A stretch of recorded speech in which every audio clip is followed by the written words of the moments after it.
Hello friends, welcome to my channel. आज हम करेंगे अलेक्जेंडर पोप का एक famous work the rape of the lock. इस वीडियो में हम इसकी समरी और अबाउट द ऑथर डिस्कस करेंगे। चलिए शुरू करते हैं। सबसे पहले इसके ऑथर के बारे में जानते हैं। अलेक्जेंडर पोप ये 21 मई 1688 में बॉर्न हुए। ये एक इंग्लिश पोइट है, ट्रांसलेटर है और सटायरिस्ट है एनलाइटनमेंट एरा के। सटायरिस्ट वो होता है जो दूसरों पर व्यंग्य करता है, उनको क्रिटिसाइज करता है और उनको एक्सपोज करता है। और ये मेन एक्सपोनेंट भी है, मतलब इंपॉर्टेंट राइटर है अगस्टन लिटरेचर की। और पोप जो है अपने सटारिकल पोइट्री के लिए जाने जाते हैं। The rape of the lock जो हम इस वीडियो में पढ़ेंगे, the Dunciad and an essay on criticism and for his translation of Homer. अब the rape of the lock के बारे में जानते हैं। ये 1712 में फर्स्ट पब्लिश हुआ। ये अलेक्जेंडर पोप का मोक एपिक है। मोक एपिक एक ऐसी टर्म है जो एक पोएटिक फॉर्म को पर अप्लाइड की जाती है, जो एपिक डिवाइसेस को यूज करती है। लेकिन जो उसका सब्जेक्ट होता है बहुत ट्रिवियल होता है, मीन्स बहुत तुच्छ होता है और इनसिग्निफिकेंट होता है। इसके कुछ कंपोनेंट एपिक की तरह होते हैं, जैसे उसका सब्जेक्ट पहले ही टाइम में बता दिया जाता था कि इस पूरी जो हम पढ़ने वाले हैं उसका क्या सब्जेक्ट है। जैसे पैराडाइज लॉस्ट है जॉन मिल्टन का, उसके अंदर बताया गया है। फिर इन्वोकेशन ऑफ म्यूज। म्यूज होती है गॉडेस ऑफ पोएट्री, तो उनकी इन्वोकेशन मतलब ये जब हम एपिक लिखते हैं तब हम उनके बारे में उनको बुलाते हैं कि हाँ हमारी हेल्प करो ये इतनी अच्छे वर्क को लिखने के लिए। और उसमें सुपर नेचुरल मशीनरी होती है। लेकिन एपिक और मोक एपिक में फ़र्क ये होता है कि मोक एपिक जो होता है वो बहुत छोटा होता है, एपिक बहुत लंबा होता है। और जो एपिक की स्टोरी होती है वो बहुत सारी ईयर्स को कवर करती है, लेकिन वो कुछ ही घंटों को या कुछ ही टाइम को कवर करती है। और जो the rape of the lock है वो इसका बेस्ट एग्जाम्पल है। ये जो वर्क है ये 5 कैंटोज में बटा हुआ है। और ये पहले कम कैंटोज में था, फिर 1714 में उसके कैंटोज 5 कर दिए गए। और ये कंबाइन करता है जो क्लासिकल एपिक पोइट्री होती है और triviality of 18th century aristocratic society या लाइफ। मतलब जो ट्रिवियलिटी होती है मीन्स तुच्छता या अनइम्पॉर्टेंट थिंग्स के साथ उसने एपिक को कंबाइन किया है। और ये एक्चुअल जो इंसिडेंट हुआ था उनसे इंस्पायर्ड है। जो लॉर्ड पीटर है उन्होंने लॉक ऑफ एराबेला फेमर के हेयर में से उसकी एक लट को काट दिया था उसकी परमिशन के बिना, जिसकी वजह से दोनों फैमिलियों में बहुत डिस्प्यूट हो गया था। तो उसको देखकर पोप ने ये पोइम लिखने का फैसला किया था। पोप ने ये सिंपल से ऑर्डिनरी इंसिडेंट को एपिक की तरह कॉपी करा। उसने होमर को और वर्जिल के स्टाइल को कॉपी किया। और जो भी मैंने बताया था उसके invocation, supernatural creatures, epic Wars, great similes, सबको यूज करके उसने सटायर किया, मतलब व्यंग्य किया हाई सोसाइटी पर। पोप ने इस वर्क के थ्रू ह्यूमन फुलिशनेस को बताया। मीन्स 18th सेंचुरी में जो फीमेल की ब्यूटी थी उसको ज़्यादा प्रेफरेंस दी जाती थी, उसको ज़्यादा इंपॉर्टेंस दी जाती थी। लेकिन पोप ने बताया कि वो इम्परमानेंट है, मीन्स वो परमानेंट नहीं है, वो टेम्परेरी है, तो उस पर इतना फोकस नहीं करना चाहिए। लेकिन उस टाइम के सोसाइटी वाले करते थे, इसीलिए पोप ने उन पर व्यंग्य किया। अब इस वर्क के करेक्टर्स को जान लेते हैं। बेलिंडा ये एक ब्यूटीफुल फैशनेबल यंग लेडी है और इसकी जो प्रोटैगनिस्ट है, और ये बेस्ड है एराबेला फेमर के ऊपर। द बैरन जो एक यंग नोबल मैन है जो बेलिंडा के लॉक ऑफ हेयर को काटता है, और ये लॉर्ड पीटर के ऊपर बेस्ड है। सर प्लूम ये एक फोपिश जेंटलमैन है जो सिर्फ अपीयरेंस को लेके ही चिंतित रहते हैं। क्लैरिसा एक यंग वुमेन है और अटेंडेंट है, मीन्स जो हेल्प करती है बेलिंडा की। लेकिन इस स्टोरी में वो बैरन की हेल्प करती है, उसको सीजर्स देती है ताकि वो बेलिंडा का लोग काट सके। उसके बाद है थैलेस्त्रस। ये जो है वो बेलिंडा के फ्रेंड है और वो उसको एनकरेज करती हैं कि उसको रिवेंज लेना चाहिए जो उसका जो बाल की लट कटी है उसके लिए। उसके बाद है एरियल। ये चीज सिल्फ है। सिल्फ क्या होता है? जो एक टाइनी फेरीज होती हैं जो दिखाई नहीं देती हैं, एक सुपर नेचुरल एलिमेंट को डालने के लिए पोप ने इनका यूज किया है। और ये बेलिंडा की ब्यूटी और वर्च्यू को प्रोटेक्ट करती है, ये इनकी प्राइम ड्यूटी होती है। नेक्स्ट है एम्ब्रियल। ये एक नॉम है। सिल्फ वो होते हैं जो स्पिरिट्स ऑफ एयर होते हैं और जो नॉम होते हैं वो स्पिरिट्स ऑफ अर्थ होते हैं। और इसके अंदर जो एम्ब्रियल है वो केव ऑफ स्प्लीन में गया था ताकि वो बेलिंडा के लिए एंगर और सोरो लेके आ सके। अब इस वर्क के कैंटोज मीन्स इनके पार्ट्स डिटेल में डिस्कस करते हैं। कैंटो वन की स्टार्टिंग होती है जब म्यूज को इन्वोक किया जाता है, मीन्स उसको बुलाया जाता है कि कोई भी गड़बड़ हो या कोई भी पोप को हेल्प चाहिए हो तो वो उनकी हेल्प कर, क्योंकि वो एक गॉडेस ऑफ पोइट्री है। तो वो रेप ऑफ द लॉक की बिगनिंग में आती है, जैसे एपिक में आती हैं। और वो पोएम की थीम के साथ पोप पूरी रीडर्स को बताते हैं कि इसका जो मेन थीम है वो है dire offence from amorous causes and the mighty contests from trivial things. इसका मतलब ये है कि इतना बड़ा युद्ध छिड़ गया एक छोटी सी बात के लिए, तो उसके ऊपर उसने ये पूरी की पूरी वर्क लिखा है। तो उसको बताने का मतलब यही है कि ये मोक एपिक है। और म्यूज़ को बुलाने के बाद मतलब उसका आह्वान करने के बाद स्पीकर जो है वो म्यूज़ से पूछता है कि उसको एक्सप्लेन कर कि एक वुमन एक लॉर्ड को रिजेक्ट क्यों करेगी और एक लॉर्ड जो है जो एक हाई सोसाइटी का मतलब जेंटलमैन है वो एक लेडी को अटैक क्यों करेगा। ये क्वेश्चंस करने के बाद वो आगे इसके आंसर्स देते हैं जो हम इस स्टोरी में पढ़ेंगे। पोएम की स्टार्टिंग होती है कि जो सारे हाउस होल्ड मेंबर्स होते हैं वो उठ जाते हैं जैसे ही सुबह होती है। सब उठ जाते हैं, लैप डॉग्स भी उठ जाते हैं, लेकिन बेलिंडा अभी तक सो रही है। मतलब इस पे सटायर किया गया है कि वुमेन के ऊपर कि वो अभी तक सो रही है, इसका मतलब वो अपनी मर्जी की खुद मालिक है। और वो एक सपना देख रही है जिसमें एक यंग मैन है, वो उसको बता रहा है कि उसकी प्रोटेक्शन के लिए thousands of bright inhabitants of air है। मीन्स वो सिल्फ्स और नॉर्म्स हैं, वो स्पिरिट्स हैं जो पहले ह्यूमन वुमन हुआ करती थी, लेकिन वो मरने के बाद वो गार्ड वर्जिन्स बन गई हैं। जो सपने में यंग मैन आया था वो उसको बताता है कि वुमन की स्पिरिट जो है उसको मतलब मरने के बाद वो अर्थ, फायर, वाटर और एयर में कन्वर्ट हो जाती है और डिफरेंट काइंड्स ऑफ वुमेन के लिए डिफरेंट कंपोनेंट होता है। जो सैलामेंडर्स होते हैं और फायर स्पिरिट्स होते हैं वो बनती हैं वो वुमेन से जो हार्श होती हैं, मीन सबको डांटती रहती है उनसे। और जो वुमेन जो इनडिसाइसिव होती है, अपने डिसीजन नहीं ले पाती हैं, वो वाटर स्पिरिट्स बनती हैं। नॉर्म्स वो अर्थ स्पिरिट्स होती हैं। वो वुमेन होती हैं वो जो प्लेजर लेती हैं मैन को नीचे गिराने में। और कॉक्वेट्स मतलब फ्लटेशियस वुमेन जो मैन का अट्रैक्शन, उनका एडमिरेशन लेने के लिए कुछ भी करती हैं। वो एयर स्पिरिट्स बनती हैं जिनको हम सिल्फ के नाम से जानते हैं। बेलिंडा को ये ड्रीम एरियल से मिला था, उसकी गार्डियन सिल्फ से मिला था। जो ये सिल्फ्स थी वो पिछले जन्म में वो कॉकवेट्स थी, इसीलिए इस जन्म में वो बेलिंडा की हेल्प कर रही क्योंकि वो उसकी प्राइड और वैनिटी के साथ रिलेट कर सकती है और उनकी ये जॉब है कि यंग लेडीज को नेविगेट करना। एरियल ने बेलिंडा को वार्न किया कि कोई एक ड्रेड इवेंट आने वाला है और उसके ड्रीम के एंड में उसने कहा भी कि beware of all but most beware of man. उसके बाद जो शौक है बेलिंडा का लैपडॉग वो उसको उठा देता है। बेलिंडा एरियल ने जो उसको पूरी ड्रीम में बताया होता है वो भूल जाती है क्योंकि वो जैसे ही उठती है तो उसको एक लव लेटर दिखता है जो उसके पास आया होता है।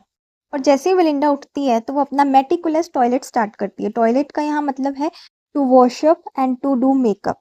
जैसे ही मैंने स्टार्टिंग में बताया था कि पोप ने इसमें सटायर किया है कि जो वुमेन है, जो 18 सेंचुरी के लोग हैं, वो फिजिकल अपीयरेंस को ज़्यादा प्रेफर करते थे देन इंटेलेक्चुअल। तो यहाँ पे वही दिखाया गया है कि बेलिंडा की कॉस्ट्यूम की एक पूरी की पूरी प्रोसेस को इतना ज़्यादा हाईलाइट करके दिखाया। इस पूरे ड्रेसिंग रिचुअल को पोप ने बहुत अच्छे से दिखाया है, from Bible to love letter to comb and pins. और बेलिंडा अपने खुद का चेहरा मिरर में देखकर खुद को गॉडेस रेफर कर रही है। इस पूरे प्रोसेस में सिल्फ्स उसकी हेल्प करते हैं उसके गाउन को स्मूथ करने में, उसके हेयर को अरेंज करने के लिए, और उसके बाद बेलिंडा अपने रूम से बाहर आती है। उसके बाद इसका सेकंड पार्ट स्टार्ट होता है कैंटो 2। जो बेलिंडा की बात हमने करी है स्टार्टिंग में, जो हीरोइन है इस पूरी स्टोरी की, वो ब्यूटीफुल एज द सन बताया गया है। इसके अंदर एपिक सिमिलीज का यूज किया गया है जो इसको एक मोक एपिक बनाता है। उसके बाद वो बेलिंडा जो है अपनी जर्नी स्टार्ट करती है to Hampton Court Palace by boat on the river Thames. Thames river के ऊपर वो बोट से हैम्पटन कोर्ट पैलेस जा रही है। उसके साथ बहुत सारे स्टाइलिश वुमेन और मैन हैं और जो उसकी आईज हैं, उसकी जो लवली लुक्स हैं, वो कैप्चर कर रहे हैं उनका एडमिरेशन एंड उनकी अटेंशन। और बेलिंडा का जैसा अटायर है उससे उसके जो फैंस हैं वो इंस्पायर हो रहे हैं और उसको वर्शिप कर रहे हैं। उसके बाद पॉप ने उसके 2 लॉक्स के बारे में बताया कि वो बहुत ग्रेसफुली दिख रहे हैं। उसकी आइवरी नेक के ऊपर, उसकी नेक को भी आइवरी बताया गया है जो उसका रिमार्केबल फीचर है। पॉप ने इन लॉक्स को बहुत बढ़ा चढ़ाकर बताया कि ये एक प्यार की भूलभुलैया की तरह हैं जो किसी के भी दिल को गुलाम बनाने की ताकत रखते हैं और ये कारण बनते हैं मैनकाइंड के डिस्ट्रक्शन का। उस बोट पर बैरन भी होता है और वो इसके लॉक्स को देखकर डिसाइड करता है कि वो बाय फोर्स और बाय फ्रॉड उनको उससे छीन लेगा। इसीलिए बैरन सुबह जल्दी उठ जाता है और एक हवन करता है जहाँ वो प्रेयर करता है अपनी सक्सेस के लिए। वो बहुत सा कुछ सेक्रीफाइस करता है, 3 garters, half a pair of gloves, a tender love letter, और फैन करता है, मतलब फ्लेम्स को बढ़ाता है अपनी सांसों से। इसके अंदर देखो कितनी ज़्यादा उसने बढ़ा चढ़ाकर पोप ने बातें करी हैं। उसकी इच्छा को सुनने के बाद पावर डिसाइड करती है कि वो उसकी इच्छा का आधा हिस्सा उसको दे देंगे। बेलिंडा और उसके दोस्तों को उस बोट ट्रिप में बहुत मजा आया जब वो हैम्पटन कोर्ट जा रहे थे, लेकिन जो एरियल थी उसकी गार्डियन सिल्फ बहुत डरी हुई थी क्योंकि उसे पता था कुछ बुरा होने वाला है। इसीलिए वो आर्मी ऑफ सिल्फ बुलाता है ताकि वो बेलिंडा को बचा सके। उनकी जो बॉडी थी वो ग्लो कर रही थी सनलाइट में और फिर उसके बाद स्पिरिट सारे एक साथ इकट्ठे होते हैं। एरियल उनसे ऐसे बात करता है जैसे जर्नल अपने सोल्जर्स को एड्रेस करते हुए बात करते हैं। वो उसको सबको बताता है कि उनकी क्या रिस्पॉन्सिबिलिटी है, उनको कैसे प्रोटेक्ट करना है, कैसे कंट्रोल करना है वेदर को और सेलेस्टियल बॉडीज को डायरेक्ट करना है ताकि वो बेलिंडा को बचा सके। और स्पिरिट्स की ड्यूटी थी कि उनको वुमेन के हेयर को गार्ड करना है, कॉस्मेटिक्स को, कर्ल्स को, फ्रेगनेंसेस को और पाउडर्स को और सारी उनकी आइटम्स को एज बॉडीगार्ड्स। जो एरियल ने कमांड किया सिल्व्स को, सारी सिल्व्स के अंडर अलग अलग चीज़ें थी, जैसे किसी के अंडर फैन था, किसी के अंदर ज्वेल्स थे, किसी के अंदर वॉच और किसी के अंदर हेयर। जो उसका लैपडॉग था शॉक बेलिंडा का, वो एरियल खुद प्रोटेक्ट कर रहा था। और बेलिंडा के पेटीकोट को ही बचाने के लिए उसने 50 सिल्व्स को शॉर्टलिस्ट किया था। बस उन्हें इंतजार था उस बर्थ ऑफ फेट का, मीन्स उस ड्रेडफुल इंसिडेंट का, और उन्होंने सबने अपने अपने प्लेसेस पर रिपोर्ट किया। इसके बाद कैंटो 3 स्टार्ट होता है हैम्पटन कोर्ट पैलेस में, और उसमें सारे जो प्लेजर्स होते हैं कोर्ट लाइफ के वो बताए गए हैं। और पॉप के अकॉर्डिंग यहाँ क्वीन एन यहाँ अपनी कोर्ट लगाती हैं, और जो ब्रिटेन के स्टेट्समैन हैं वो डोमेस्टिक और इंटरनेशनल इश्यूज के साथ डील करते हैं। और जब बिलिंडा और उसके दोस्त हैम्पटन कोर्ट पहुंचते हैं तो वो अपने बोट को लगाते हैं और उनके डे इवेंट्स में पार्टिसिपेट करने के लिए तैयार हो जाते हैं। सबसे पहले वो जाते हैं वहाँ गॉसिप करना स्टार्ट कर देते हैं about balls, the ball parties के बारे में, फैशन के बारे में, पॉलिटिक्स के बारे में। और बेलिंडा जो है वो बैठ जाती है कार्ड्स खेलने के लिए बैरन के साथ, और जो बाकी मैन थे वहाँ पे, और वो बातचीत स्टार्ट कर देते हैं। वो लोग ओम्बर नाम का एक कार्ड गेम खेलते हैं जो एक 3 हैंडेड ब्रिज गेम होता है जिसमें पोकर लाइक एलिमेंट्स भी होते हैं। और पॉप ने इस कार्ड गेम को एक बैटल की तरह कैरेक्टराइज किया है। बेलिंडा अपने कार्ड्स को एक आर्मी कमांडर की तरह फेंक रही थी।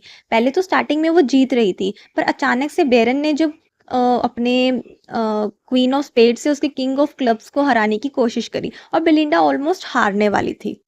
लेकिन अचानक से बेलिंडा जो है बेरन का एस ऑफ हार्ट्स ले लेती है और लास्ट ट्रिक में जीत जाती है। बेलिंडा अपने मनी को वापस अर्न कर लेती है और सब कुछ अपना रिकवर कर लेती है। तो बेलिंडा जोर से चिल्लाती है स्काई में और बहुत ज़्यादा खुश होती है। उसके बाद स्पीकर बताता है कि उसकी खुशी बहुत कम समय के लिए है क्योंकि उसके ऊपर बहुत बड़ा दुर्घटना होने वाली है। उसके बाद हैम्पटन कोर्ट की जो लेडीज़ और जेंटलमैन हैं उनको कॉफ़ी दी जाती है, और कॉफ़ी को देखकर बैरन को फ्रेश आइडियाज़ होते हैं कि बेलिंडा की जो लॉक ऑफ हेयर है उसको कैसे चुराना है। तो वो ट्राई करता है बेलिंडा के हेयर काटने की विद क्लैरिसा की हेल्प, जो उसको सीजर्स देती है। यहाँ पे क्लैरिसा बेलिंडा को धोखा देती है। बैरन 3 बार ट्राई करता है कि उसके लॉक को काटने का, लेकिन सिल्स जो है हर बार उसके एफर्ट्स को प्रिवेंट कर देते हैं। कभी वो उसको घुमा देते हैं, कभी वो उसके इयररिंग्स को पुल करने लग जाते हैं, और कभी-कभी उसके हेयर को उड़ा देते हैं। एरियल बहुत ज़्यादा अटेम्प्ट करता है ताकि वो बेलिंडा को वार्न कर सके, तो वो उसके कॉन्शियसनेस में जाता है, उसके दिमाग में जाता है और उसको बताता है कि हाँ भाई कि तेरे साथ कुछ बुरा होने वाला है। लेकिन वो जाके वहाँ शॉक हो जाता है क्योंकि उसको दिखता है कि बेलिंडा को किसी लड़के से प्यार हो गया है, और वो उसको मैनेज नहीं कर पाती है बेलिंडा को, क्योंकि उसकी इंटेंस डिज़ायर है बैरन को लेके, जिसकी वजह से एरियल अपनी जो डिफीट है वो मान लेता है। एट लास्ट जो ब्लेड्स थे सीजर के वो उसके कर्ल के पास आ जाते हैं। सिल्फ बीच में आने की कोशिश करता है लेकिन वो 2 हिस्सों में बट जाता है, और जो कर्ल है वो दोबारा रिटर्न नहीं कर सकते, लेकिन जो सिल्फ है वो सुपर नेचुरल है इसलिए वो फिक्स हो जाता है, और जो कर्ल है वो कट जाती है। और बेलिंडा जो है वो हॉरर की स्क्रीम्स करती है। पहले स्टार्टिंग में वो खुशी से चिल्ला रही थी, अब वो गुस्से में और डरी हुई चिल्ला रही है, और बैरन जो अपनी सक्सेस को सेलिब्रेट करता है। इसके बाद कैंटो 4 स्टार्ट होता है। इसमें वो दिखाते हैं कि कैसे बेलिंडा जो है बहुत एंग्शियस है, बहुत दुखी है कि उसके जो हेयर है उसने अपनी जो इतनी अच्छी, इतनी सुंदर लट को खो दिया है। उसके बाद बताते हैं कि जो एक नॉम है एम्ब्रियल, वो केव ऑफ स्प्लीन के लिए जाता है। जो इसकी जर्नी है उसको एज अ पिलग्रिमेज दिखाया गया है, जैसे होमर और वर्जिल के एपिक्स में दिखाई जाती है पिलग्रिमेज, वैसे ही यहाँ पे दिखाने की कोशिश की गई है। वो जो नॉम है वो केव ऑफ स्प्लीन में जाता है जो मिडल ऑफ द अर्थ में है, और सिल्व्स जो है वो छोड़कर चले जाते हैं क्योंकि वो बेलिंडा को बचा नहीं पाए। और जो 17th सेंचुरी में जो स्प्लीन है वो सोचा जाता था उसके बारे में कि वो कनेक्टेड है पैशन से, सैडनेस से और डिससेटिस्फेक्शन से, तो इसीलिए एम्ब्रियल वहाँ जा रहा था बेलिंडा के लिए डिससेटिस्फेक्शन, सैडनेस लेने के लिए, ताकि वो बेलिंडा को उसको सफ़र कर सके। तो बेलिंडा जब अपसेट थी तो 2 उसकी हैंड मेडन्स थी, इल नेचर और एफेक्टेशन, जो उसकी हेल्प करती हैं। नाम ही आप देख सकते हो कितनी आयरनी है। और जो पैलेस ऑफ स्प्लीन था वो वेपर्स ऑफ मिस्ट से कवर्ड था। उसके बाद आगे पोएम में एम्ब्रियल के पाथ को दिखाया गया है कि कैसे वो केव ऑफ स्प्लीन में जा रहा है, कब वो उस केव ऑफ स्प्लीन में पहुंचता है, और उस वहाँ की जो गोडेस है वो उनको बोलता है कि उसको बेलिंडा के लिए सैडनेस चाहिए, तो वो उसको बैग भर के sighs, sobs and passions and wars of tongue दे देती है ताकि वो बेलिंडा के ऊपर फेंक सके और वो लड़े आगे अपने हक के लिए। जब एम्ब्रियल हैम्पटन कोर्ट में आता है तो वो देखता है कि बेलिंडा जो है बहुत ज़्यादा डिसऑर्गेनाइज्ड हो चुकी है और उसे एक फिरोशियस अमेज़न फिगर थेलेस्टियर उसको कंसोल कर रहा है, उसको सांत्वना दे रहा है और वो बेलिंडा के गुस्से को और बढ़ा देता है। एम्ब्रियल उसके ऊपर वो जो सोप्स और उसका बैग होता है वो उसके ऊपर उड़ेल देता है। थेलेस्टियर बैरन को बहुत ज़्यादा वार्न करता है लेकिन बैरन उसका मजाक उड़ाता है। बेलिंडा सर प्लूम को भी कहती है कि मुझे मेरा लॉक वापस चाहिए, लेकिन बैरन उसका भी मजाक उड़ा देता है और मना कर देता है कि वो नहीं कर सकता। बेलिंडा एक ब्यूटीफुल ग्रीफ जो एक पैराडॉक्स है इसमें ही डूब जाती है और वो बहुत रिग्रेट करती है कि उसे सिल्फ की वार्निंग को निगलेक्ट किया, उसने उसको इग्नोर किया और काश वो उनकी बात मान लेती तो आज वो सही रहती। इसके बाद इसका लास्ट कैंटो कैंटो 5 स्टार्ट होता है। बैरन अनमूव है, वो नहीं अपनी बात से हो रहा, वो नहीं उसका कर्ल उसको वापस कर रहा। बेलिंडा रोई जा रही है, थेलेस्टर वार्निंग दे जा रहा, फिर भी नहीं वो मान रहा। उसके बाद क्लैरिसा की फेमस स्पीच आती है। सबको अट्रैक्ट करने के लिए, उनके अटेंशन को अट्रैक्ट करने के लिए क्लैरिसा अपना फ़ैन घुमाती है और वो सबसे पूछती है कि ब्यूटी को इतनी वैल्यू क्यों दी जाती है सोसाइटी में, क्योंकि उसका कोई कॉमन रीज़न भी नहीं है। वो पॉइंट आउट करती है कि हमें उनकी मोरालिटी को देखना चाहिए और उनको इवैल्यूएट करे बिना हमें उन्हें जज नहीं करना चाहिए और मेल हमेशा वुमेन को एंजल्स उनकी अपीयरेंस को लेकर ही उनको मानते हैं। कर्ल हो या अनकर्ल हो, मतलब कर्ल हो या ना हो, जो लॉक्स हैं, जो बाल हैं, वो एक दिन सफ़ेद हो ही जाएंगे और सब कुछ एक ना एक दिन फेड हो ही जाएगा। तो इसलिए उसने हाईलाइट किया ट्रांसिएंट नेचर ऑफ ब्यूटी को। वो कहती है कि वुमेन में ऐसे एट्रीब्यूट होने चाहिए जैसे उसका इंटेलेक्चुअल अच्छा होना चाहिए, क्योंकि ब्यूटी तो एक ना एक दिन फेड हो ही जाएगी। क्लैरिसा बहुत कोशिश करती है बेलिंडा को मनाने की, लेकिन बेलिंडा को बिल्कुल भी उससे फ़र्क नहीं पड़ता है और थेलेस्ट्रियल उसको प्रूड बुलाता है और बेलिंडा और थेलेस्ट्रियल डिसाइड करते हैं वॉर करने का। तो इसीलिए वो सारी वुमेन को रेडी करते हैं और मैन को अटैक करने का अटेम्प्ट करते हैं और एम्ब्रियल इस एपिक वॉर को देखकर बहुत ज़्यादा खुश होता है क्योंकि ये सब कुछ उसकी वजह से हो रहा है, क्योंकि उसने बेलिंडा के ऊपर एंग्री का बैग डाल दिया था। सर फोपलिंग अपनी गलती के लिए माफ़ी मांगते हैं लेकिन वो गिर जाते हैं। डेपरविट भी फेंट हो जाता है। क्लैरिसा ओवर पावर्ड हो जाती है सर प्लूम से, लेकिन क्लोई बीच में इंटरवीन करती है और वो उसको मार देती है फ्रॉन के साथ। फिर बेलिंडा बेरन के ऊपर हमला करती है। बेलिंडा के पास एक ऑर्नामेंटेड हेयर पिन है जिसको वो डेडली बोडकिन बुलाती है और वो उसके बैरन के थ्रोट के ऊपर रखती है। इस हेयर पिन का भी एक मैजिकल पास्ट है क्योंकि एक ऑर्डिनरी हेयर पिन नहीं है। बेलिंडा के जो ग्रेट ग्रेट ग्रैंडफादर थे उन वो 3 सील रिंग्स पहनते थे जो मेल्ट होकर बेल्ट बनी है उसकी विडो के लिए जब वह मर गया था।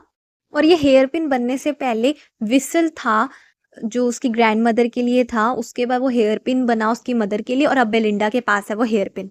बेलिंडा बहुत ज़्यादा गुस्से में थी और उसको वो अपना हेयर का लॉक वापस चाहिए था बेरन से। लेकिन ये सब होने के बाद पता चला कि जो लॉक है वो तो गुम हो गया क्योंकि डिस्प्यूट के कारण वो कहाँ चला गया किसी को पता ही नहीं चल रहा। लेकिन इसके एंड में म्यूज़ बताती है कि जो बेलिंडा का लॉक है वो स्काई में चला गया है और कोई ह्यूमन उसको नहीं देख सकता है। सिर्फ वही उसे देख सकता है जिसके पास क्विक एंड पोएटिक आइज़ हों। बेलिंडा का जो वो लॉक था वो एक स्टार बन चुका था और एंड ऑफ द पोएम में बेलिंडा को बोला गया कि उसे अपने कर्ल के खोने पर दुखी नहीं होना चाहिए, क्योंकि जो स्टार गेजर है मीन्स जो स्टार को देखने वाले हैं वो उसको ईयर्स ऑफ ईयर्स के लिए भी अप्रिशिएट करेंगे और एक न्यू ग्लोरी ऐड हो गई है वहाँ पर। और जो स्टार है वो एक रिमाइंडर रहेगा कि जो बेलिंडा की ब्यूटी है वो तब तक रही, उसके पास वे होने के बाद तक भी रही, वो परमानेंट हो गई। ये मौके पे यही खत्म होता है। Thanks for watching. Please like share subscribe for more such video. और आपके कोई भी डाउट है या कोई भी सजेशन है मुझे कमेंट सेक्शन में जरूर बताएं। Thank you.